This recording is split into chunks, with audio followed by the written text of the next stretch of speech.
Hello friends, मु मिहिता स्वागत करछि आपण मन को मिहिसास किचन रे। आज आम गोटे सिंपल पेड़ार रेसिपी बनैबा। देखंतु पेड़ा केते सुंदर देखा जाउछि। तो चलंतु स्टार्ट करिबा।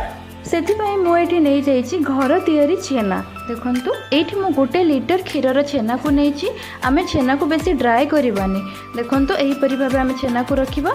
तापर आमे छेना को हाथ साहाय्य रे भलसे चिकन करिदबा। सेथिरे मिसेइबा गोटे टीस्पून कॉर्नस्टार्च। 15 मिनिट पर्यंत छेना को यहीपरि भावे मली मलिकी चिकन करदेबार अच्छे। देखंतु यहीपरि भावे हमको छेना को चिकन करिवार अच्छे। देखंतु किपरि छेना हमर चिकन हो जाइछि। मु आपनको देखौछि। आपनको यहीपरि चिकन करिके छेना को प्रस्तुत करिवार अच्छे। एबे एथिरे हमें 5 टेबल स्पून चीनी को मिसई दबा। एठी हमको पतला दाना चीनी को यूज करबा को हबो। सब मिश्रण को चीनी सहित हमें भलो भाबरे मिसई नबा। चीनी छेनार मिश्रण सहित भल भाव में मिसी जावा पर्यंत आमको यहीपरि भाव में गोले गोले मिसेबार अच्छी। आ मन रखिबा याको हमको बेसी हार्ड पर्यंत मिसेबार नाही। एबे पैन गरम करी सेतिरे छोट स्पून घी नहीं जीवो। तापर आमे पूर्वर प्रस्तुत करुवा मिश्रण को घी सहित भल भाव में लो फ्लेम रे मिसई नबा। आमको सेते पर्यंत मिसेबार अच्छी जे पर्यंत पैन रो साइड रो मिश्रण छाड़ी न जाइछि। आमको लो फ्लेम रे ही सब किछि करिवार अछि, नहले मिश्रण पैन रे लागि जिवो आ पेड़ार टेस्ट पूरा खराब हो जिवो। सेति पई आमको पूरा लो फ्लेम रे ही सब करिबा को पड़िबो।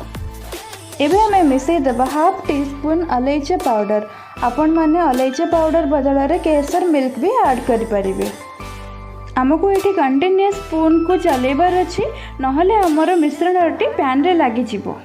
यही मिक्सचर जिते स्मूथ हम आम पेड़ा सेते टेस्टी लगी थाए। आमको स्पून को बारंबार चले चले ये मिश्रण को स्मूथ बनइबार अच्छी। आम मिश्रणटी धीरे धीरे पैन रू छाड़ी आसी। आपण मैंने देखिपे ये संपूर्ण भाव ड्राए हैनी। ये टिके मॉइस्ट अच्छी, माने एठी टिके लिक्विड पार्टिकल भी अच्छी। देखंतु मु आपनको एठी बॉल करके देखौछि। यह बॉल होउनी, हाथ रे लागि जाउछि। तो आमको आउ 5 मिनिट पर्यंत लो फ्लेम रे आमको कुक करिवार अच्छी। एही परि भाबे देखि नियंतु 5 मिनिट हो जाइए। देखंतु एबे आम मिश्रण पूरा ड्राए हो जाइए। देखंतु एबे हाथ रे मु बॉल करी देखौछि। ये बहुत भल भाव रे देखंतु बॉल हो जाउछि। एबे हमर पेड़ार मिश्रण संपूर्ण भाव रेडी हो जाइए। देखंतु हाथ रे किछि भी लागुनी, हाथ बिल्कुल क्लीन अच्छी। तो चलंतु एबे ये मिश्रण को 5 मिनिट पर्यंत टिके ठंडा करि नबा। देखंतु एबे आम मिश्रण टिके ठंडा हो आसलानी। एबे हमको कौन करार अच्छी, पेड़ा पई गोल गोल बॉल तैयारी करिवार अच्छी। एहीपरि भावे आमे पेड़ा को प्रॉपर शेप दे देबो। तापरे आमे तार मझिरे टिके पिस्ता रखिदेबा। एटा बिल्कुल ऑप्शनल। एटा देले केवल पेड़ा बहुत सुंदर देखा जाय था। जदि आपनका पाखरे पिस्ता अवेलेबल नाही तो आपण न देले भी चलिबो। देखंतु हमर पेड़ा एबे रेडी हो जाइछि। आपण माने एको घरे ट्राई करंतु। आगो को राखी पूर्णिमा अछि। 1 लीटर क्षीर रे आपण 15टी पेड़ा बनै परिबे।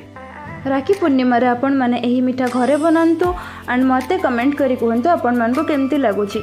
जदि आपण को रेसिपी पसंद आसीछि ताहले आपण लाइक करंतु, शेयर करंतु एंड चैनल को सब्सक्राइब करबा को बिल्कुल भूलिबेनी।